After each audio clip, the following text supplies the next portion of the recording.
என்னாச்சு தனம்? புது சவாரியாமா? ஆமா கதர் சார் இருக்காருல்ல, அவர்தான் கூப்பிட்டாரு. தினமும் அம்பத்தூர் வரைக்கும் சாப்பாடு எடுத்துட்டு போய் டெலிவரி பண்ணணுமா. தினமும் 12 மணிக்கு போயிட்டு ஒரு 3 மணிக்கெல்லாம் வரா மாதிரி இருக்குமா. இந்த சவாரியை எடுத்துக்க முடியுமான்னு கேட்டாரு. அதான் நான் சரின்னு சொல்லிட்டேன். தனம், சாப்பிடுறதுக்கு அந்த நேரத்துக்கு தான் நீ வீட்டுக்கு வருவ. கொஞ்ச நேரம் ரெஸ்ட் எடுத்துட்டு போவ. அந்த நேரத்திலயும் சவாரிக்கு போயிட்டா எப்படிமா? நல்ல சவாரி வரப்போ அதை ஏன் வேணான்னு சொல்லணும். அது மூலமா நமக்கு ஒரு வருமானம் கிடைக்கும் இல்ல.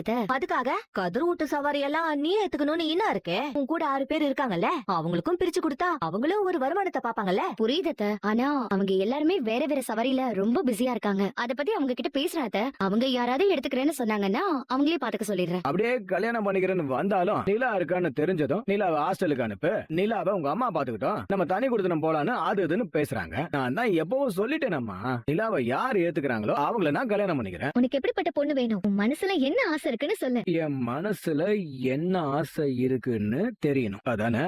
ஆமா. முதல் தகுதியே பொண்ணுக்கு கண்ணு நல்லா முட்டை முட்டைன்னு பெருசா இருக்கணும்.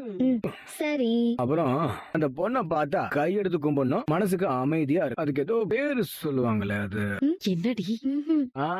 சாத்வீகமா இருக்கணும். சரி. அப்புறம் கோழையெல்லாம் இருக்க கூடாது, வீர மங்கையா இருக்கணும். இப்படி போகுதா கதை? எல்லாத்துக்கும் மேல நிலா பாப்பாவை உங்களுக்கு பிடிச்சிருக்கணும். அப்படி யாராவது இருந்தா சொல்லுங்க, நான் கல்யாணம் பண்ணிக்கிறேன்.